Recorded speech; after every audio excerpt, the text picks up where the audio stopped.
Welcome to Wicked Nightmares Horror Stories. These are real events we told as haunting bedtime tales. Let's get into it. It was 2005 in Noida, a fast-growing suburb just outside Delhi. Families came here chasing opportunity. The city was modernizing fast, but Nithari village, tucked between the wealth of Noida's sectors, was still simple and poor. That year, the parents of a young girl realized she hadn't come home after playing outside. They searched all night, walking through dark alleys and empty plots, calling her name. No sign. A few weeks later, another child vanished, then another. Each disappearance followed the same pattern. Young children from working-class families, last seen near House D5, the home of a wealthy businessman named Maninder Singh Pander.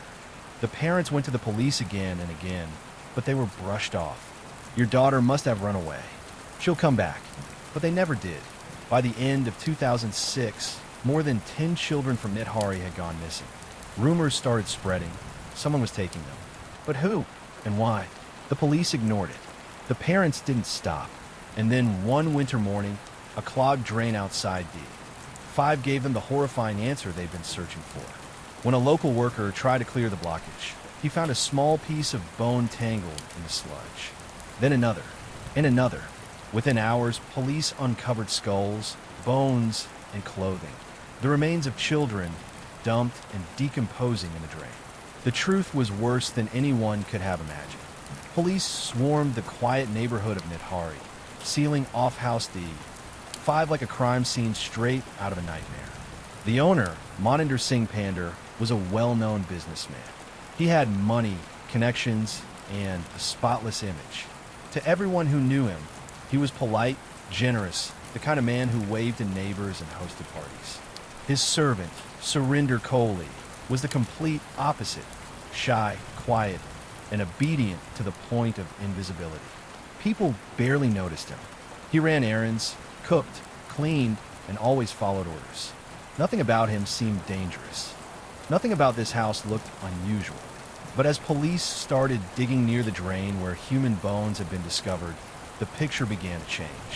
One of the officers, wearing gloves and a mask, reached into the muddy trench and pulled out another skull. Then another. The team froze. What they first thought might be a single killing turned into something much, much worse. There were bones everywhere, buried under the soil, packed into plastic bags, and even scattered near the backyard wall. The stench was so strong it made officers gag. Reporters who arrived on the scene described it as the smell of death that clung to your skin. By evening, the police had recovered more than 40 fragments of human remains. Neighbors gathered outside, whispering, horrified. Some realized the clothes being carried out looked familiar, the same colors and patterns their missing children had worn. For 2 years, these families had searched the streets, gone to police stations, begged for help. Now all those unanswered questions were being dug up from the earth, one piece at a time. Inside the house, the horror deepened. Investigators searched the kitchen, bedroom, and servant quarters. What they found stopped them cold. Children's slippers, small hair clips, a bloodstained scarf, even school notebooks tucked behind furniture. Every item felt like a ghost, a silent cry left behind. The walls, once white, were now stained dark.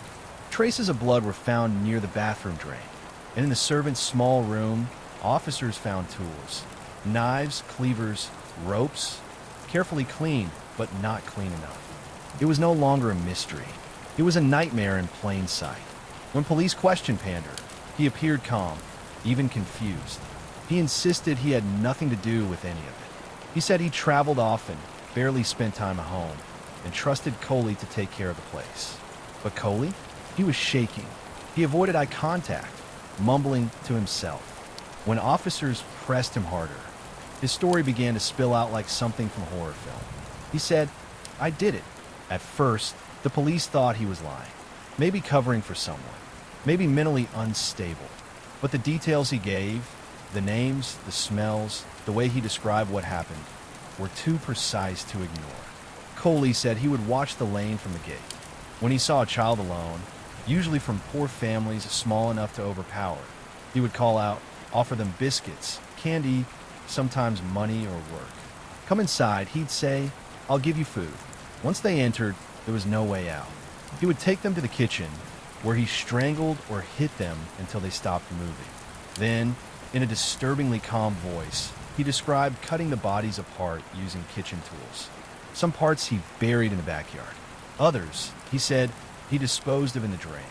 And then came the part that silenced the entire interrogation room. Coley admitted that sometimes, after the killings, he cooked and ate portions of the flesh. He said he couldn't explain why, only that a dark force, a compulsion, drove him to do it. The room went still. The officers looked at one another, not sure whether to believe him or to run. But when they compared his statements with the forensic evidence, everything matched. The drain, the bones, the items, the timeline, it all fit perfectly. The impossible story was true. Yet, even as the police processed what they'd just heard, one question refused to go away.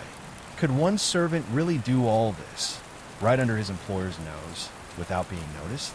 Pander's neighbors said he was home often enough to know if something was wrong. The families of the victims didn't believe Coley acted alone. They wanted both men punished. But the lack of solid proof linking Pander directly to the murders made everything murky. The police couldn't tell if Pander was a master manipulator, or if Coley was a monster who had been living quietly in the shadow. By the end of the night, both men were arrested. Flashbulbs went off outside the house as they were led away in handcuffs. Coley looked terrified. Pander looked strangely calm. Behind them, the once ordinary house stood silent, its walls hiding the secrets of a horror that had gone unseen for years. The discovery at D5 didn't just uncover bodies. It exposed something far darker. How evil can grow in ordinary places behind closed doors while the world outside goes about its day. By the next morning, news of the discovery at Nithari had spread like wildfire. Reporters crowded the narrow lanes. Cameras flashed as people screamed, cried, and shouted at police vans driving away with Maninder Singh Pander and Surinder Kohli inside. What had once been a quiet street was now a scene of pure chaos. Parents of missing children gathered at the gates, holding photographs, begging for answers. Some pushed through the police lines, hoping to glimpse inside the house, hoping to see anything that would explain how their children had vanished into that black hole on D5. As investigators searched the house again, they began realizing the scale of what they had uncovered. There were remains from dozens of victims. Tiny bones, skulls, jaw fragments, scraps of clothing. Some bodies had been buried in shallow graves. Others dumped into the open drain like trash. But the horror didn't stop there. Inside, forensic experts found blood patterns on the walls, stains scrubbed clean but not erased. The servants' quarters had a faint, sickening smell of rotting flesh. Every inch of that house whispered the same message. This wasn't one or two murders. This was systematic, repeated, and done with frightening calm. When police interrogated Coley further, his demeanor swung between blank and terrified. He described what he called urges, moments where he said he lost control. He told officers that he felt something take over him, something dark, and that afterward he remembered almost nothing. He spoke of hearing voices, of seeing faces, of being pulled toward the children like he couldn't stop himself. Investigators didn't know what to make of it. Was he insane, possessed, or just evil pretending to be broken? Still, the details he gave were too specific to dismiss. He named victims. He remembered what they wore. He described how he used Pander's kitchen tools and cleaned up afterward. He said he often disposed of bones late at night, when everyone was asleep. The most disturbing detail, he said Pander knew. According to Coley, his employer once caught him in the act. But instead of stopping him, Pander allegedly told him to keep quiet and offered him liquor to calm down. It was a claim impossible to prove. There were no witnesses, no physical evidence linking Pander to the acts. But to the grieving families, that statement was everything. The idea that a wealthy, respected man could allow such horror to happen under his roof and do nothing was more than they could bear. Crowds gathered outside the police station, demanding both men be hanged. Meanwhile, the police were overwhelmed. They had no forensic experience with a case like this. They had human remains piling up, missing person files from years earlier, and a public demanding immediate justice. The media turned the case into a spectacle. Headlines called D5 the House of Horrors. News anchors replayed footage of skulls being carried in plastic bags. Every new detail fed the panic. Politicians visited the site. Cameras followed. People debated whether the case showed the growing divide between India's rich and poor. The powerful protected, the powerless forgotten. Through it all, Kohli sat in a cell, silent, sometimes muttering to himself. When police doctors examined him, they said he showed signs of severe psychological disturbance, even psychosis. But he was also lucid enough to describe every crime in chilling detail. Pander, on the other hand, maintained his innocence. He said he was being framed, that Kohli was lying to save himself. I had no idea what he was doing, he said calmly. I trusted him. He betrayed me. It was the perfect storm. Two men, one rich, one poor, both caught in a web of horror, and the world demanding to know who the real monster was. As weeks passed, DNA tests began confirming what no one wanted to hear. The bones belonged to the children who had gone missing, the same kids whose parents had been ignored by police for 2 years. Forensic reports matched multiple victims to evidence found inside D5. Each time a match was confirmed, a family got closure, but not peace. Because closure meant their child was gone forever, taken, killed, and discarded like they didn't matter. The investigation exposed something bigger than one killer. It showed how poverty made victims invisible, how the police had ignored the cries of the poor while protecting the comfort of the rich. When journalists asked one grieving mother what justice would look like, she said, "Justice. Justice would have been if they had listened when we begged for help." The Nithari case wasn't just about the killings anymore. It had become a mirror held up to the country's face, a reflection of how evil thrives not only in dark rooms, but in the silence of those who refuse to see it. It was December 2006 in Noida, just outside Delhi. The air was thick with winter fog, and for months, families in the Nithari area had been living with quiet dread. Children were vanishing, one by one. At first, police dismissed it as runaways. Poor families, slum kids. Maybe they left for work in the city. But the parents knew something was wrong. Their children didn't just disappear. When a 19-child went missing, one man refused to stay silent. He stormed into the local police station, demanding answers. Out of pressure, officers decided to check one of the nearby houses, D5, a large bungalow owned by a wealthy businessman named Moninder Singh Pander. At first glance, D5 looked ordinary, clean, quiet, guarded. Pander was known in the neighborhood. Educated, rich, respected. He lived with his domestic help, Surinder Kohli, a simple man who kept to himself. Nothing about the place suggested what police were about to uncover. When investigators began searching the backyard, one officer noticed a foul smell. At first, they assumed it was sewage. But then someone saw a bone, small, white, half buried in the dirt. They dug deeper and found another. Then another. Within hours, the team had unearthed skulls, rib cages, tiny bones. Human remains everywhere. Word spread fast. Soon, the house was surrounded by people, crying parents, shocked neighbors, and dozens of officers. Black plastic bags were lined up along the walls of D5, each filled with body parts. It was beyond horrific. Inside the house, investigators found children's belongings, slippers, hairbands, clothes, tucked into cabinets, under the bed, even behind curtains. It was as if someone had been keeping souvenirs. Police arrested Kohli first. In the interrogation room, he was quiet for hours. Then suddenly, as if something inside him broke, he began to talk. And what he said chilled the officers to their core. Kohli confessed that he had lured children into the house, mostly girls from the nearby slums. He would promise them food, or work, or a little money. Once they were inside, he would attack them. Sometimes he strangled them. Sometimes he used knives or kitchen tools. Then, he said something that silenced the entire room. He described what he did to the bodies afterward, how he dismembered them, cooked parts of the flesh, and sometimes ate them. The police didn't believe him at first. It sounded too insane. But when forensic teams matched the remains with the missing children, Coley's story started to fit. Every word. Still, one question refused to go away. What about Pander? Could all of this have happened in his house without him knowing? When Pander was brought in, he denied everything. He said he was out of town often, that Coley had complete control of the kitchen and backyard. But investigators found photos, videos, and other disturbing evidence inside his personal computer, things that hinted at a darker side. The case turned into a national scandal. Every news channel was outside D5. Parents demanded justice. The police were accused of negligence. Politicians weighed in, and the courts struggled to piece together what really happened inside that house. Over time, Coley and Pander were both convicted for several of the murders. Coley received the death sentence. Pander too, though later his sentence was overturned in some cases due to lack of evidence. But for the families of Nithari, none of it mattered. Their children were gone, their lives shattered beyond repair.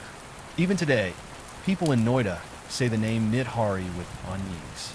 That house, D5, stood for years as a symbol of how evil can hide behind the most ordinary walls. A reminder that sometimes the real monsters aren't out in the dark. They're living right next door. When police finally sealed off House D5 in Noida, the street went quiet. The house stood like a scar on the neighborhood. Windows broken, walls cracked, the air still heavy with what had happened inside. For years, no one went near it. People said they could still smell something rotten when the wind blew, and some swore they heard whispers coming from the backyard at night. For the families who lost their children, life never returned to normal.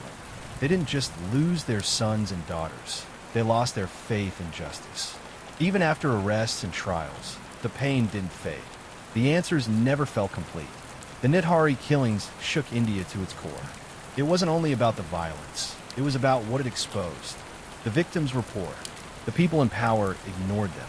And for months, the horror continued just behind closed doors while no one paid attention. Today, Nithari isn't just a name. It's a reminder that evil can hide in plain sight, in quiet houses, behind polite smiles, while the rest of us look away. It was a quiet Sunday morning in Burari, a crowded neighborhood in North Delhi. Shops were opening. The smell of breakfast filled the narrow lanes, and stray dogs roamed the streets. Everything seemed ordinary until a milk vendor approached the Chundavat family's home. He knocked on the door like he did every morning. No answer. The neighbors were called. They pushed open the door. What they saw was something straight out of a nightmare. 11 members of the same family, 10 hanging from an iron grill on the ceiling, blindfolded and gagged, hands tied. The eldest, Narayani Devi, lay dead on her bed. No signs of struggle, no forced entry, nothing stolen.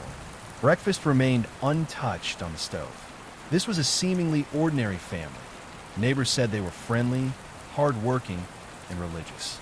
But in one moment, everything ordinary ended. When police finally began examining the Chundavat home in Burari, Delhi, they were expecting the usual signs of struggle. Overturned furniture, forced entry, anything that would indicate a violent attack. What they found instead made the hair on the back of their necks stand up. The first clue came from a small drawer in Lalit Chundavat's room. Inside were handwritten diaries, hundreds of pages densely packed with ink. At first glance, they looked like a teenager's journals, scribbled notes, rambling thoughts, sketches. But as officers began reading, a darker pattern emerged. The diaries were meticulous.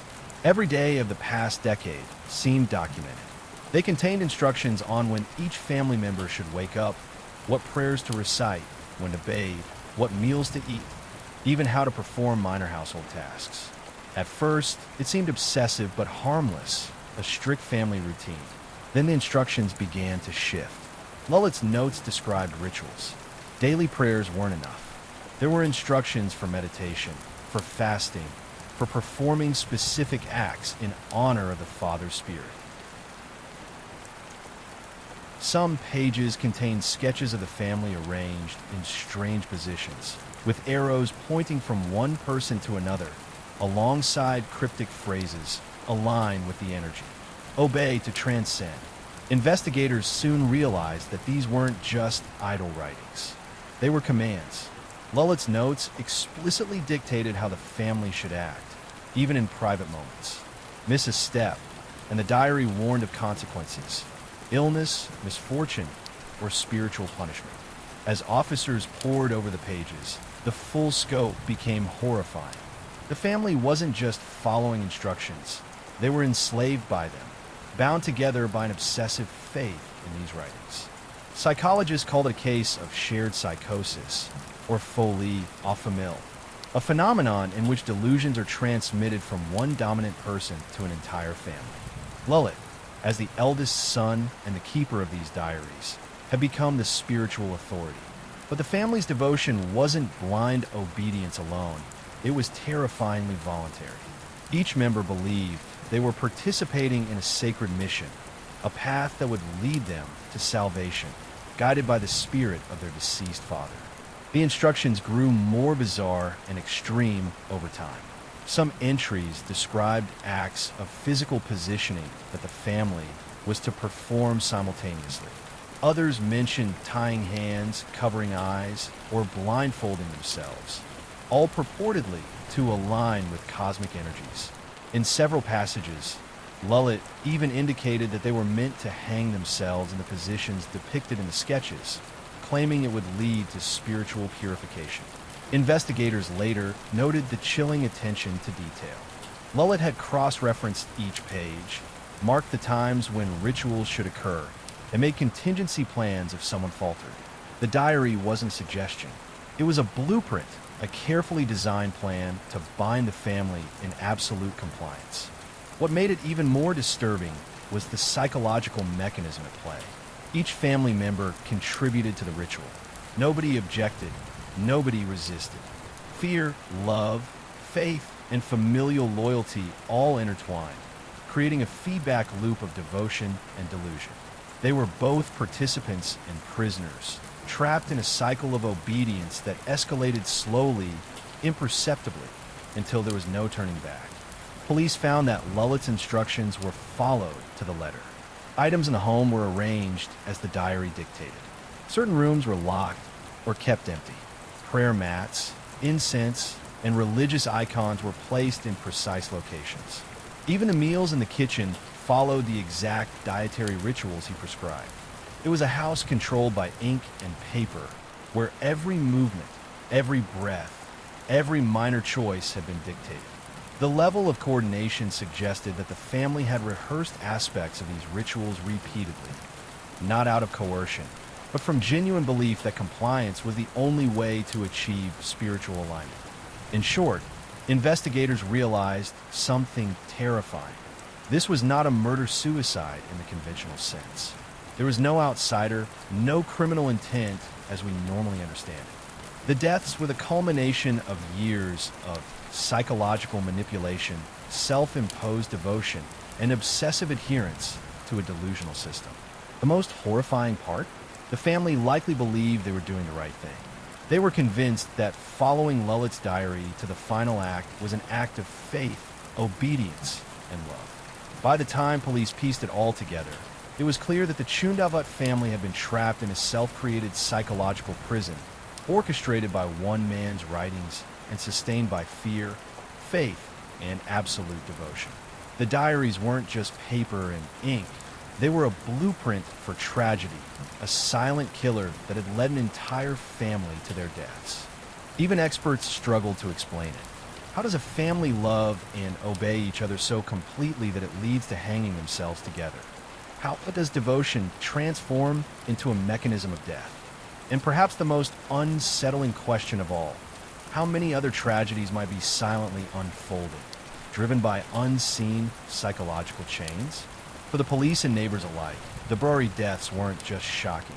They were haunting, a reminder that sometimes the deadliest forces come not from outside, but from within a family's own home, guided by faith, obsession, and delusion. After the initial shock of discovering the hanging bodies, investigators began to take a closer, methodical look inside the Chundavat home.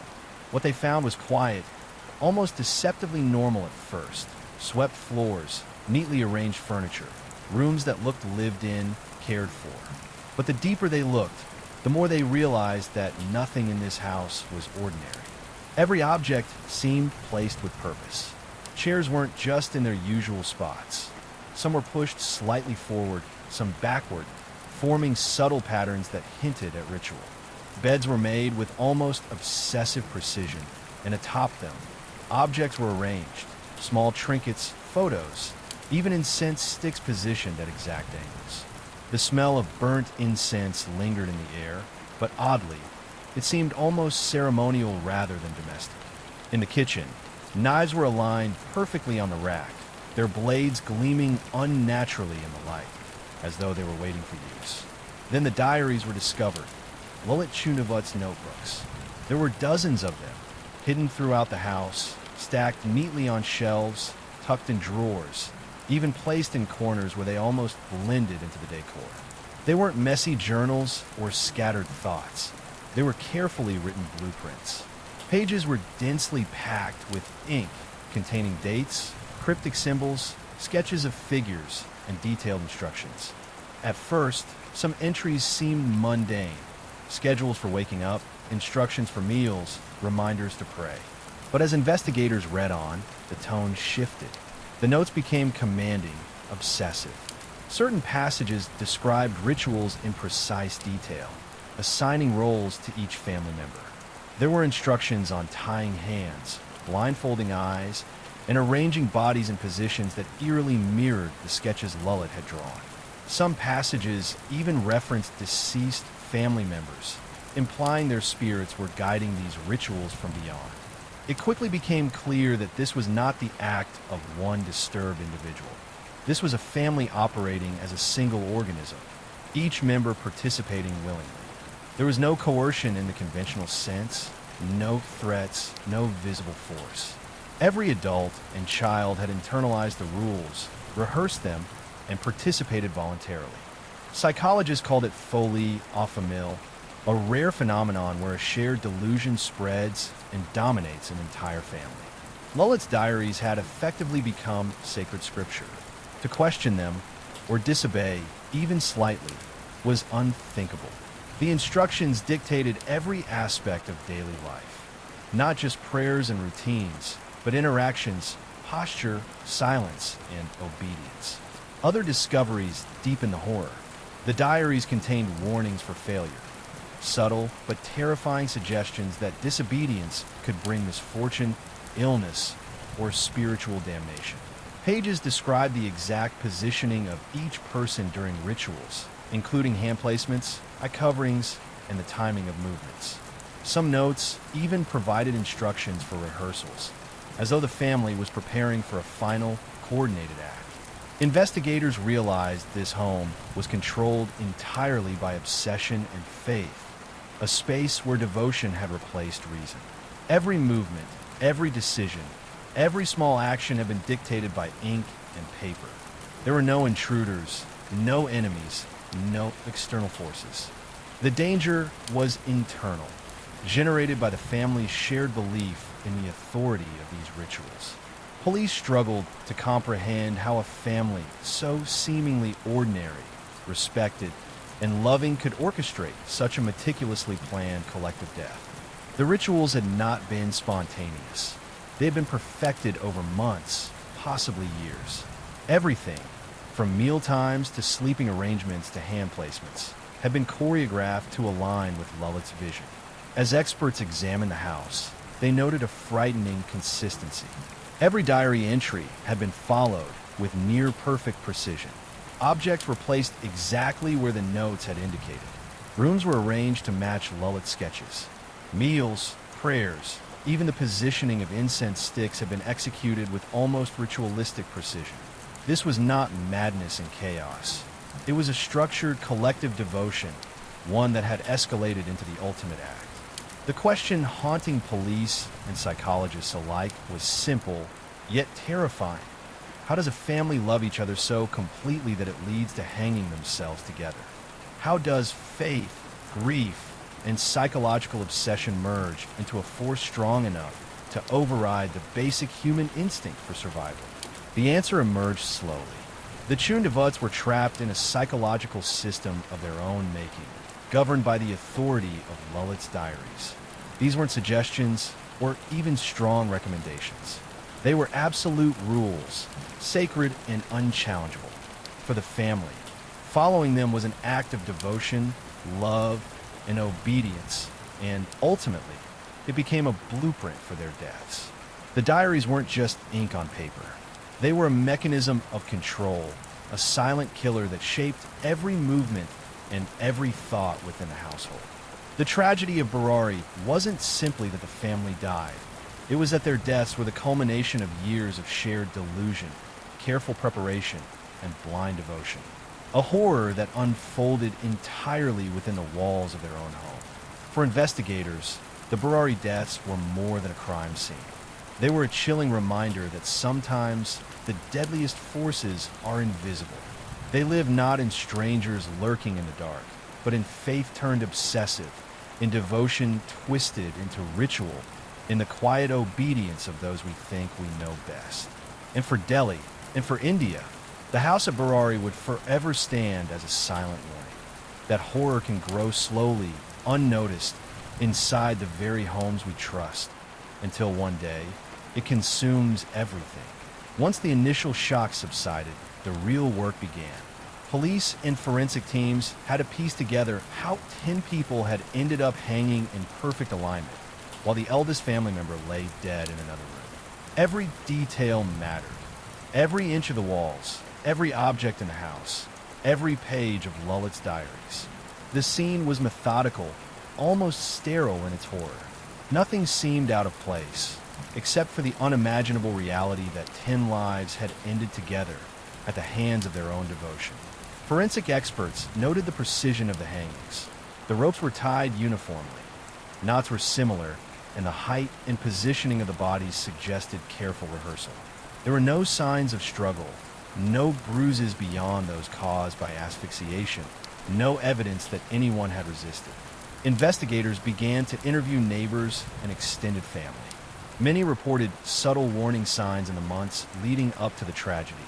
Late-night prayers, chanting, and the family performing unusual rituals in the home and courtyard. But none of these clues were alarming at the time. After all, religious devotion is common. What no one realized was that faith had become dangerous obsession. The diaries provided the most revealing and disturbing evidence. Lalit had detailed ritual sequences for each family member, including when to eat, how to pray, and where to stand or sit. He described tying hands, covering eyes, and performing specific movements to align the family with cosmic energy. Some entries even referenced the spirits of deceased family members, suggesting that the family's obedience would appease these spirits. Forensic psychologists examined the diaries and confirmed what police had begun to suspect. This was folia familial, a rare shared psychosis where delusion spreads through an entire household. Lalit was the central figure, the spiritual authority and enforcer of these rules. The rest of the family internalized his instructions, becoming willing participants in their own demise. It wasn't just about obedience, it was about ritualized devotion. Each member believed that failing to comply could bring misfortune or spiritual punishment. Some entries explicitly instructed silence, reinforcing the idea that dissent was impossible. Sketches depicted family members in the hanging positions, with arrows indicating the order of actions. Lalit's obsession with precise execution transformed ordinary faith into deadly ritual. The forensic teams also noted evidence of long-term preparation. Meals had been cooked and arranged according to the diaries.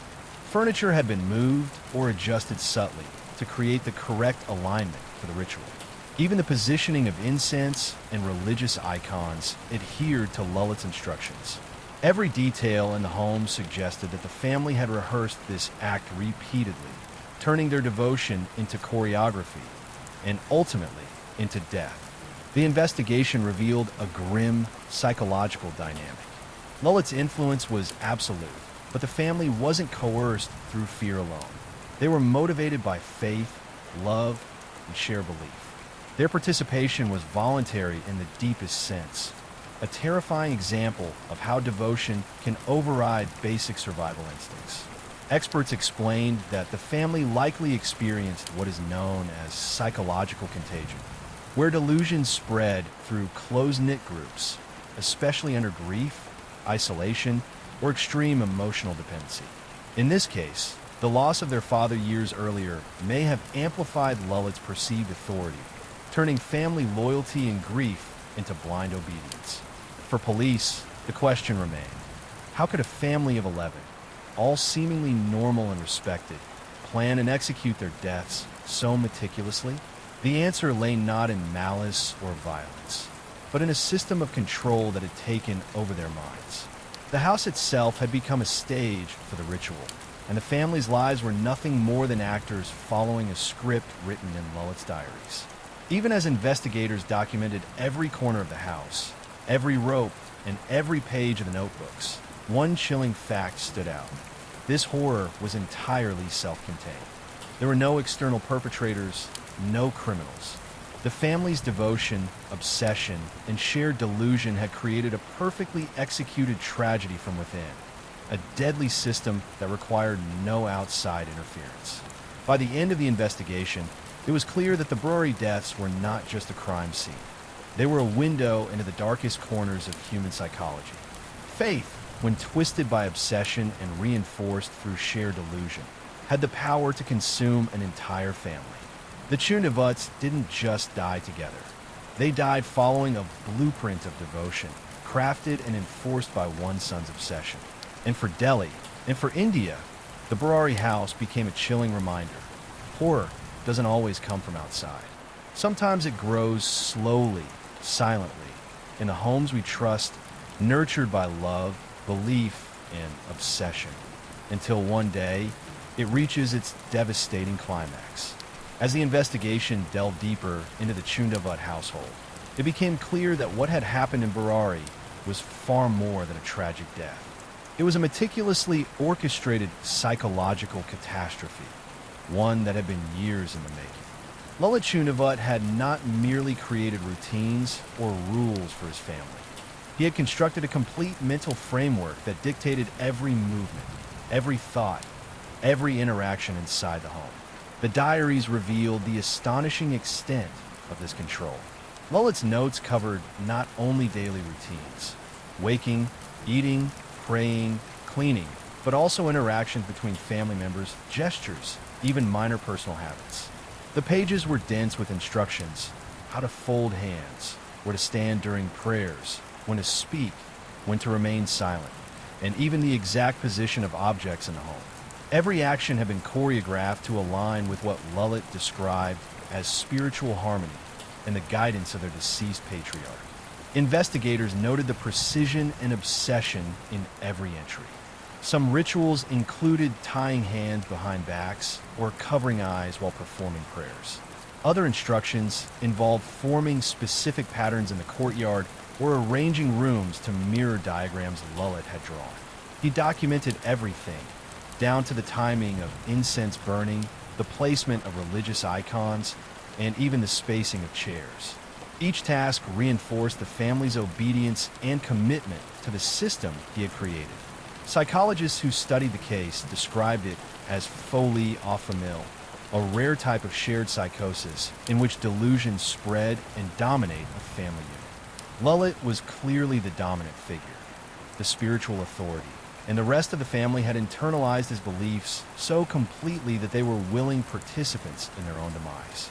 It was not coercion in the usual sense. There were no threats, no violence, no external enforcers. Each member acted willingly, convinced that compliance was both necessary and morally correct. What made the case truly chilling was the feedback loop of devotion and control.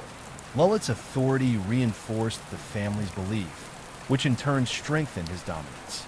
Any hesitation was met with subtle psychological pressure, fear of spiritual retribution, misfortune, or harm. The family became trapped, not by physical chains, but by faith, grief, and collective delusion. They were both captors and captives of this system, completely consumed by it. The diaries also hinted at rehearsals, Instructions describe sequences of actions leading up to the final act, including the proper alignment of bodies, the exact tying of ropes, and the positioning of hands and feet. Investigators deduced that the family had practiced these rituals, likely multiple times, over months or years. This preparation was part of the psychological conditioning, reinforcing obedience, normalizing the extremity of the final act, and ensuring no member could resist at the crucial moment. Further disturbing details emerged about the nature of the instructions. Lullet had referenced past deaths in the family, framing them as precedents that guided the spirits toward peace. He believed the entire household was being watched by ancestral spirits, and that fulfilling the rituals perfectly would achieve spiritual salvation for all. Any deviation, he warned, would bring misfortune or punishment, warnings that the family seemed to accept without question. The meticulous nature of the preparations revealed a terrifying clarity of mind. Lullet anticipated contingencies. What to do if someone hesitated, if a rope slipped, if a ritual was interrupted. Nothing was left to chance. The deaths were not a sudden, impulsive tragedy. They were the culmination of years of careful planning, rehearsed and refined under the guise of devotion. Even more haunting was the voluntary nature of the participation. Each family member, from the eldest adults to the youngest children, followed the system willingly. Their love for each other, coupled with unwavering faith and fear of spiritual consequences, had overridden the basic human instinct for survival. They were fully aware of what they were doing, yet their belief system made it not just acceptable, but righteous. The Burari Deaths also revealed the subtle danger of grief magnified by authority. After the death of the family patriarch, Lullet became the central figure, the bridge between the living and the spiritual world. The family's trust in him, combined with unresolved grief, made them susceptible to his obsessive influence. Experts later explained that under these circumstances, devotion can mutate into psychological imprisonment, where the mind accepts deadly rituals as a path to salvation. Neighbors recalled the Chundavats as ordinary, devout, and respected. They were quiet, polite, and friendly. No one could have imagined that behind those doors, a family had been rehearsing their own deaths, driven not by malice but by shared belief. The horror unfolded quietly, unnoticed, growing over time until it reached its devastating climax. For India, the Burari Deaths became a grim warning. They demonstrated that the deadliest forces are not always external. Sometimes they grow quietly in the homes we trust, fueled by love, grief, and obsession. The house, the diaries, and the rituals were not mere objects or schedules. They were instruments of control, silent, invisible, and lethal, shaping lives and ultimately orchestrating death. Even today, the Burari House stands in memory not just as a location, but as a chilling symbol that the human mind, when consumed by devotion and delusion, can transform faith into a mechanism for tragedy. The Chundavats didn't die suddenly. They died slowly, over years, under the weight of obedience and belief, until the moment came when there was no turning back. And for anyone who hears this story, the lesson is stark. Horror doesn't always come from strangers in the night. Sometimes it lives quietly inside the very homes we trust, until one day it strikes meticulously, inexorably, and with terrifying precision. Even now, when people speak of Burari, they do so in hushed tones. The horror lies not just in death, but in the slow, silent collapse of ordinary life. The diaries, the rituals, the obedience, they remain etched in memory as evidence of how easily reality can be replaced by delusion, and how faith, when taken to its extreme, can consume everything it touches. The Burari Deaths are more than a story of death. They are a story of the human mind, the dangers of unquestioned authority, and the fragility of perception. They are a story of ordinary people, neighbors, children, parents, transformed by belief into instruments of their own destruction. And for India and the world, the chilling lesson remains. Horror doesn't always come from outside. Sometimes it lives quietly inside the homes we trust most until the day it strikes, unstoppable, inevitable, and devastating. As the nation tried to make sense of the horror, experts pointed to the terrifying combination of grief, devotion, and shared delusion. The Chundavats had been slowly consumed by a psychological system so complete that it replaced instinct, reason, and even survival itself. It was a stark reminder that the human mind can be both fragile and frightening, capable of orchestrating horrors that no one else can stop, and which may unfold in plain sight without anyone noticing. Neighbors recalled the family as ordinary, devout, and kind. Children played near the house. The adults smiled and greeted passersby. Life seemed ordinary. Yet, behind those walls, a silent tragedy had been brewing for years. Unnoticed, invisible, and unimaginable until it reached its fatal conclusion. The ordinary became extraordinary in the worst way possible, and the horror had grown quietly, meticulously, in plain sight. The house in Burari now exists more as a symbol than a home. Its walls, once filled with laughter, devotion, and family life, now echo with the memory of tragedy. Broken furniture, the faint smell of incense, the notebooks left behind. These remnants speak not of violence by outsiders, but of the inner workings of a mind consumed by obsession and a family caught in its grip. The story of Burari is a warning, a reminder that tragedy doesn't always come from strangers, crime, or malice. Sometimes it grows from love, grief, and belief, twisting devotion into something dangerous. The line between faith and madness can be thin, imperceptible, and deadly. That was another real bedtime story from Wicked Nightmares Horror Stories. Make sure you subscribe so you don't miss what comes next.